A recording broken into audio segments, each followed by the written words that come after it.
Ese ashimwe cyane bene data, turabashuje mu izina rya Yesu Kristo, dushimiye Imana itwemereye kugaruka hano. Uyu munsi wa none ni iby'igiciro cyinshi, dushimiye Imana ko abantu bose muri bazima, abantu bameze neza, abatameze neza ni kwa kundi ubuzima bw'isi niko bumera, ariko icyo tuzi ni uko Uwiteka azabe. Tugarutse kugira ngo tuganire n'umuvandimwe uko mumubona. Twagiriwe amahirwe yo kumusura ahantu aba, ni iby'agaciro kenshi. Hanyuma tugaye ikaze kuri Supplication TV. Murakoze. Twishimiye kubana nawe kuri uyu munsi. Imana ishimwe kandi ihabwe icyubahiro. Nizere yuko umeze neza, n'abantu badukurikiranye barabireba. Reka dutangire n'abandi mwese muze tuganire, dutangire dusenga Imana kugira ngo ibashe kubana natwe kuri uyu munsi. Turakwakiriye udusengere mbere ya byose. Mbere yuko nsenga ndabashuhuje, mwebwe muneze amatwi, kanshimire n'uwanumiye. Imana imuhereze umugisha.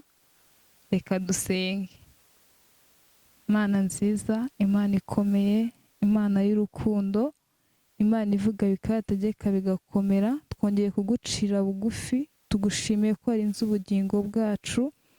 Mwami, waturinze tudakwiriye, waturinze tutarabo kurindwa, izina ryawe nirishyirwe hejuru. Twongeye kugutumira muri aka kanya, umanuke ubane natwe. Iki kiganiro tugiye gukora Mwami, dushyigikirwe nawe, ukomeze kuba mu ruhande rwacu. Ijambo ryatubwira ngo ese Uwiteka atari mu ruhande rwacu, umubisha wacu yava hehe? Turakwinginze Mwami kugira ngo uzube mu ruhande rwacu, udutsindire umwanzi wacu mu izina rya Yesu Kristo. Cyo nongera kubangamira n'imbaraga z'umwijima, imbaraga z'abadayimoni, imbaraga zidutera kutubaha Imana, ndazikubita hasi mu izina rya Yesu. Nakiriye ubwiza bwawe n'urukundo rwawe, manuka utugire neza muri byose. Amen. Imana imuhereze umugisha. Hanyuma reka dukomeze. Mu by'ukuri turishimye cyane, ndimo kubona umeze neza. Ibi ni ibintu Imana yakoze. Urasa neza, Mana ngira ngo kameramani wacu yamutwereka, arasa neza, arakeye. Kubera iki? Ni ubuntu bw'Imana, sibyo? Ko umeze neza ni ubuntu bw'Imana. Ndumva turimo guhamanya. Hanyuma abantu benshi bafite amatsiko yo kumenya uyu muntu turi kumwe ni muntu ki? Witwa nde? Murakoze. Amazina ni Flora Mukashyaka. Flora Mukashyaka. Flora, tuguhaye ikaze nanone. Ubw'amahirwe turakumenye, tumenye n'amazina yawe. Flora Mukashyaka ni umubyeyi, ni umukobwa, ni umumansera, ariko twaba tubibona kuko baba wimakiye. Flora ni muntu ki? Flora ni umukobwa. Flora ni umukobwa. Okay. Flora, umeze neza? Yego, meze neza. Kubera iki umeze neza Flora? Ni ukubera Imana. Ko nyine iyo ubyutse uri muzima, biba biri mu mugambi w'Imana. Iyo umeze neza nyine ni Imana iba yakurinze kugira ngo umere neza. Urumva ni ukubera Imana nyine. Okay. Turishimye cyane cyane kubw'uyu munsi. Hari abantu benshi bifuza guhura nawe, bifuza kukubona, bifuza kumenya nta muntu ni muntu ki, bakubona ahantu hagiye hatandukanye mu baririmbyi. Reka tubanze twiganirire, tumenye ubuzima bwawe, tumenye Flora mu buzima busanzwe. Flora akunda iki? Flora mu buzima busanzwe akunda Imana n'abantu. Ukunda Imana n'abantu gute? Abandi bana bakunda kwiserukira, kwitemberera. Ese kuba ukunda Imana no kuba ukunda abantu biraguhagije? Nta bintu byo kwinjoyinga ugira mu buzima busanzwe? Ubundi Imana ni byose nyine mu buzima bwacu. Iyo dufite Imana byose tuba tubifite. Yego. Yego. Ni ukuvuga ngo wowe ku giti cyawe, iyo kuba wifitiye Imana, enjoyment irabaye cyane pe. Flora, muri ubu buzima duhura n'ibintu byinshi bigiye bitandukanye. Tuba tugarutse mu kiganiro umugambi w'Imana ku bantu bayo nk'uko abantu bamaze kubimenyera, ariko tubanza kugira ngo tubanze twiganirire n'umuntu ah, twatumiye tubanze tumenye umuntu atekereza iki, ibyo bintu abyumva ate, ariko tukabanza tukamenya koko uwo muntu niba ari ibyanyabyo. Flora, muri ubu buzima niki kintu cyakubabaje? ikintu cyambabaje muri ubu buzima, hari igihe ntabwo ari byinshi cyane, ariko icyambabaje cyane ni igihe naburaga umusaza wacu nakundaga. Papa wawe? Ya, sogokuru wanjye Yo, mwarabanaga cyane. ihangane. Ubu ngubu ariko byamaze kurangira. Ibyo ni ibintu bibaho mu buzima tugenda duhura nabyo. Yego, mu buzima n'ubundi twese niyo nzira, sibye ko ari ibintu bitamenyerwa, ariko twakabaye tubimenyera ko mu buzima bibaho, ni ibya buri munsi. Ihangane, ariko umuntu iyo afite ikintu cyamubabaje tuhita tugaruka tukajya no ku kintu cyamunejeje. Iki kintu cyakunejeje kuva watangira kumenya ko witwa wowe? Ikintu cyanejeje nyine ubwo urumva ni opposite cyambabaje. Ikintu cyanejeje ni ukuba nari mfite sogokuru wanjye kandi nkunda. Ni ukuvuga ngo kuba yatakiriho ntabwo unezerewe? Kwiyakira bibaho, nariyakiriye nyine. Ataragenda urumva nari nezerewe kurushaho, ko yari umubyeyi mukuru ujya inama, nyine ushyira abana ku murongo. Hanyuma n'ubundi birumvikana, Flora, ihangane muri ubu buzima. Noneho umusaza ntabwo akiriho, ariko ubu ngubu bimeze neza. Niki kirimo kugushimisha muri iyi minsi? Ikintu kinshimisha muri iyi minsi rero ni uko nyihumeka, ndi muzima, kandi nkabona umurimo w'Imana ukomeza gutera imbere. Yego. Kuva watangira uru rugendo rw'ubuzima cyangwa se kuba ubonye Imana ikubeshejeho, niki kintu kiza kugutungura, yaba mu rugo, yaba wenda ku ishuri, cyangwa se no muri ubu buzima kumva urikanze? Niki kintu kiza kugutungura mu buzima kumva urikanze, cyangwa se niki kintu kiza kukubaho wumvaga kidashoboka, wenda ukavuga uti Imana irantunga? Ni surprise Imana igeze kugukorera ikurusha ibindi, uvanyemo kuba uhumeka cyangwa se kuba uri muzima mu buzima busanzwe? Ikintu kigeze kuntunguraho mu buzima, hari ukuntu nyine tukiri abanyeshuri warokarasa ukajya ku kindi kigo, wumvaga ko nyine ubuzima burangira aho ngaho. Ikintu cyantunguye ni ukuntu nashyitse nkabona inshuti zirenze izo nari mfite. Nicyo kintu kigeze kuntungura nyine. Imana yarakoze cyane, ni iby'agaciro, turayishimiye cyane. Hanyuma Flora, kuri uwo mukobwa wumva ari byiza cyangwa se wifuza kuzagira umuryango? Ibyo ni ngombwa cyane, ntawe utabyifuza, ni ngombwa kugira umuryango. Kwitwa mama w'abana uba wumva ari ibintu byiza. Njyewe mbona ari stress bitewe n'ukuntu mama wacu tujye tumutesha umutwe, ugasanga umwe aciye aha, abahungu n'abakobwa baciye aha, turashaka ikimami, turashaka ikimami, turashaka iki. Nkumva nyine nanjye binteye stress. Hakaba ari aravuga ati manjye ibintu byo gushaka rero biragoye, no kubyara abana ibintu by'amastress. Abantu benshi bafashe umwanzuro wo kubireka. Ibyo bintu bitekereza iki? Ibintu byo gushaka se, ibintu byo gushaka, kumva ko umuntu afite urugo, yubatse umuryango, afite abana, afite mbega yabaye umuntu mukuru wo kuba yubatse urugo. Ibyo bintu ni byiza cyangwa niki kintu wabivugaho mbere y'uko wenda natwe twagira icyo tubiganiraho? Ikintu nabivugaho, kubaka umuryango. Ubundi iyo ufite umuryango ukavuga ati uhagarariye umuryango runaka, aba ari ishema ryawe.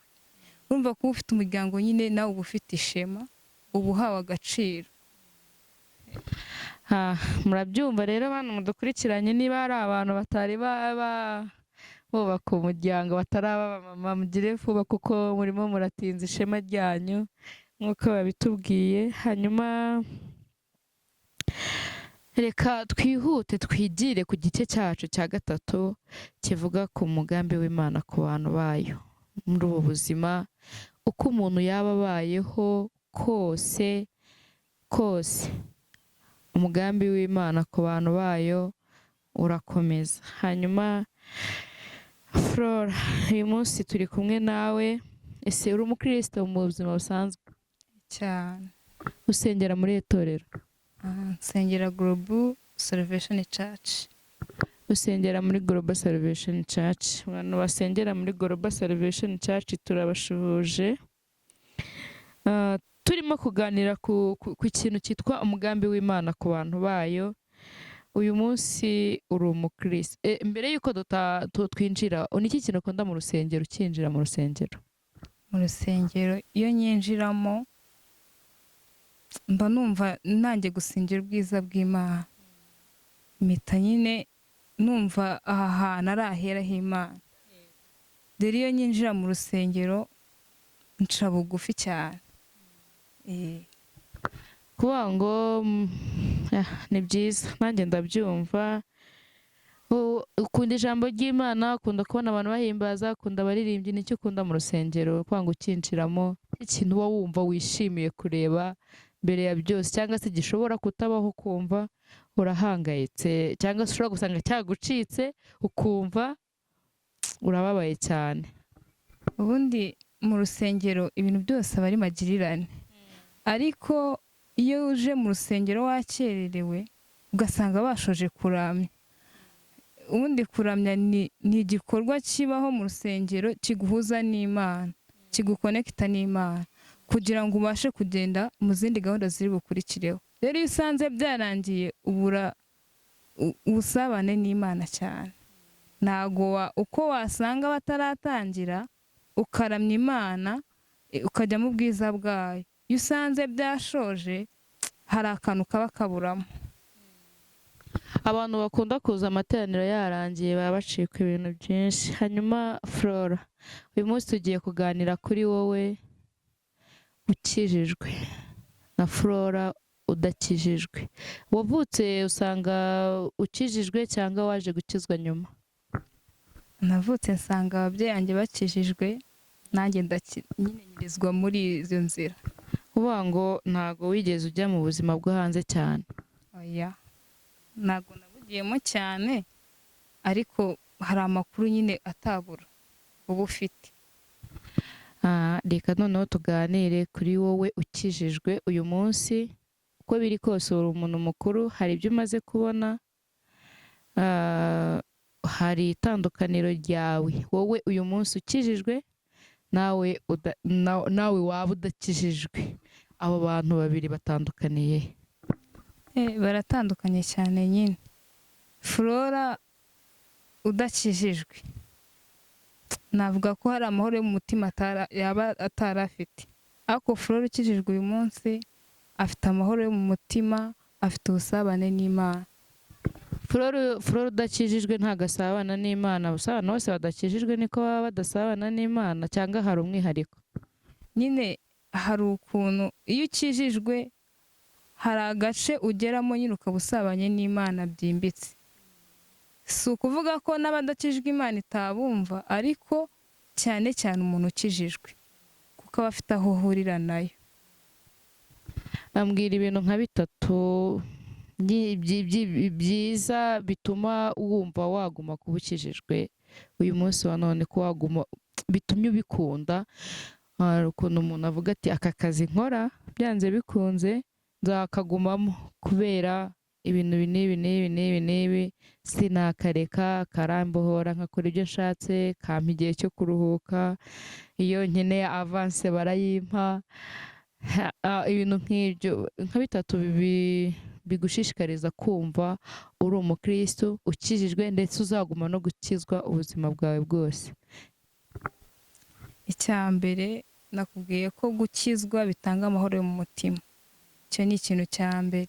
Icya kabiri navuga wenda mu byiza byo gukizwa bituma ikintu navuga nyine ku gukizwa bituma ugira ubusabane n'Imana yawe kandi bigatuma uhinduka. Yego. Urakoze cyane Flora kubw'ubusobanuro bwiza. Hanyuma tuganire ku kintu cyitwa umugambi w'Imana ku bantu bayo muri rusange. Tuve kuri wowe bwite tujye ku mugambi w'Imana. Umugambi w'Imana ku bantu bayo ni ryari umuntu yamenya ko Imana imufiteho umugambi, ni ryari ubundi umugambi w'Imana ugera ku bantu bayo muri ubu buzima, ni ryari umugambi w'Imana uwumva ukugeraho. ubundi mu buzima bwa buri munsi tubaho kubw'umugambi w'Imana. Iyo ubyutse ugasanga uri muzima, ugakora bigakunda, ukagenda bigakunda, uri mu mugambi w'Imana, aba ari umugambi w'Imana ikigufiteho. Kuvuga ngo umuntu wese nabyuka ajya yiyumvisha ko Imana imufiteho umugambi. Cyane kuba ukiri muzima byonyine, kuko hari benshi barara bapfuye muri iryo joro ariko wowe ukabyuka uri muzima. Rero hari ikintu Imana iba ikigutekerezaho, si uko uba uri mwiza kubarusha, si uko uba urenze cyane, ahubwo ni uko iba ikigufiteho umugambi. Murakoze cyane. Hanyuma kuvuga ngo ibyo bintu bigaragaza ishusho nziza, ubundi nibyo, kuko Imana itaraturema cyangwa se tukiri insoro, bigaragara ko yari idufiteho umugambi. Umuntu naba akiriho agihumeka, ibintu byose biba bigishoboka, kuko byose bibaho ku mugambi w'Imana. Flora, muri iyi si tugenda duhura n'ibigeragezo byinshi bitandukanye, tugenda duhura n'ibintu binezeza byinshi. Ese umuntu kugera mu bibazo, kugera mu bihe bitandukanye, cyane cyane by'umubabaro, reka bari aho nibanda, icyo gihe umugambi w'Imana ku buzima bw'uba warangiye? Ntabwo umugambi w'Imana ku buzima bw'uba warangiye, ahubwo buri gihe kigira igihe cyacyo. Buri kintu nyine gifite igihe cyacyo, ngo n'ibiri munsi y'ijuru biba bifite igihe cyabyo. Habaho igihe cyo kubabara, hakaba n'igihe cyo kwishima. Urumva rero n'ubundi nabyo bishoboka kuba biri mu mugambi w'Imana.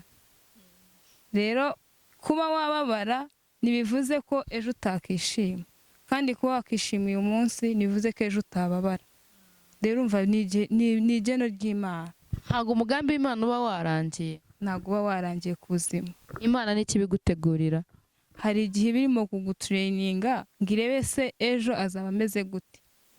Ese nimurinda uyu munsi ejo azankorera, cyangwa bizagenda ukundi kuntu? Ese ashoboye kwihangana muri ibi ngibi by'umubabaro no mu byishimo? Ko mbona ari mu byishimo ahora aseka, mu mubabaro ho bimeze gute? Nyine aba ari nk'igerageza. Yabasha guhagarara mu kindi gihe runaka gishobora kumutungura kirenze icyo ngicyo n'Imana iba irimo gutekereza? Kuvuga ngo Imana iba irimo kuvuga iti uyu muntu yabasha guhagarara mu bindi bihe, kuvuga ngo iba irimo kumutegurira ibindi bihe biri imbere. Cyane. Hari igihe ivuga ati reka mucishe muri iki gihe cy'umubabaro, ariko ejo azaba aseka.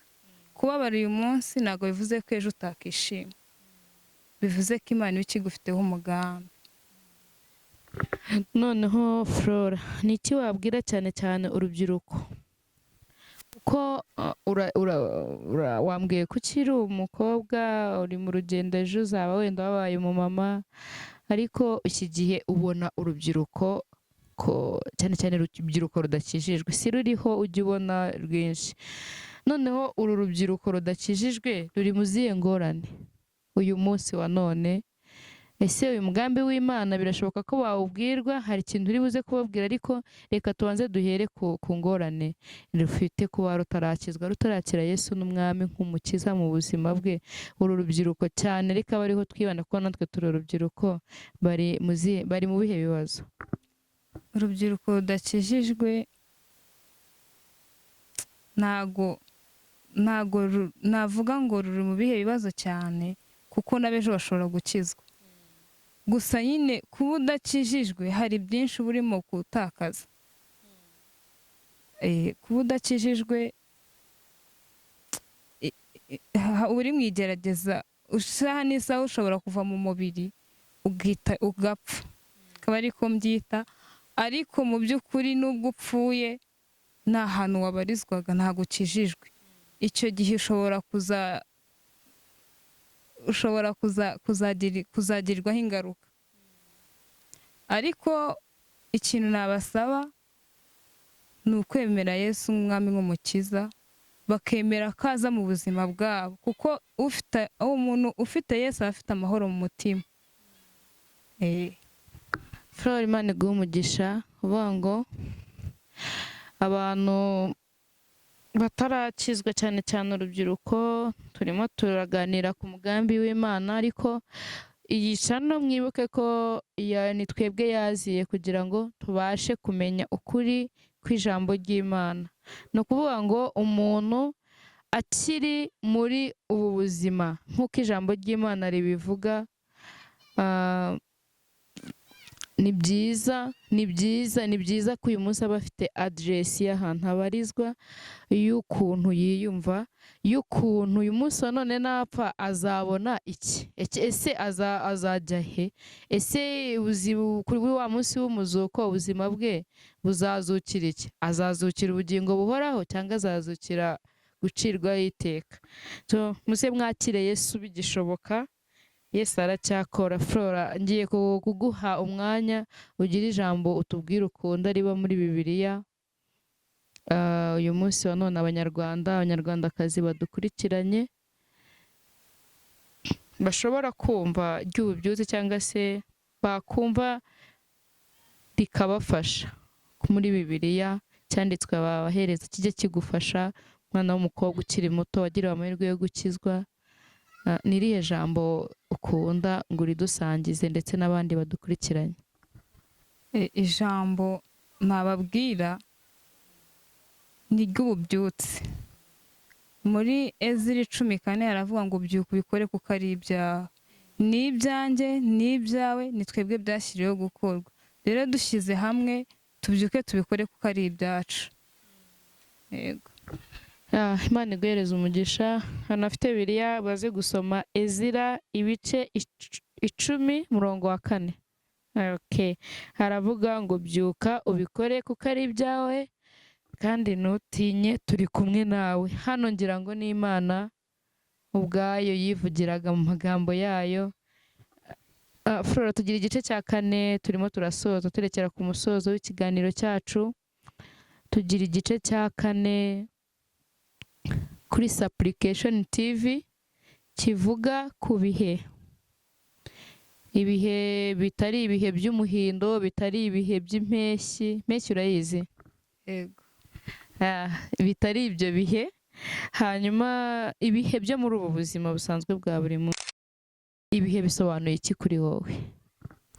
Ibihe, hari igihe ugera mu gihe runaka bitewe n'ibihe urimo cyangwa bitewe n'ibintu birimo kukubaho, nibwo umenya ko icyo gihe ari iki n'iki.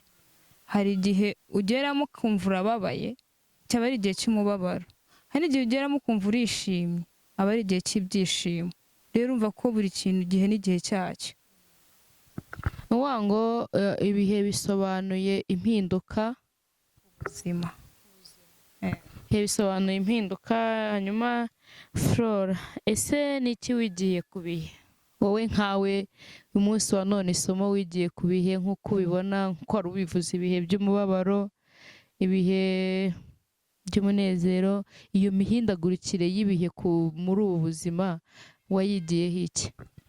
Ikintu navuga umuntu yigiye ku bihe, mu gihe urimo cyose ugomba kwitwararika kuko utazi ukuntu ejo bizaba bimeze. Hari igihe ugeramo nyine ukumva ko wihebye, ariko ugomba kwitwararika muri uko kwiheba ufite kugira ngo n'ejo uzabashe kubirenga. Ikintu nigiye ku bihe rero ni ukwihangana. Yego. N'abandi ndimo kubyumva mudukurikiranye, ibi bihe bitugeraho, ikintu kibidufashamo no kwihangana kuko bibaho kubera impamvu. Flo, tugira abantu muri sinzi ko turi bwongere tugasubiramo ibihe nanone, ariko reka ariko tubikoresha kuko nicyo gice turiho.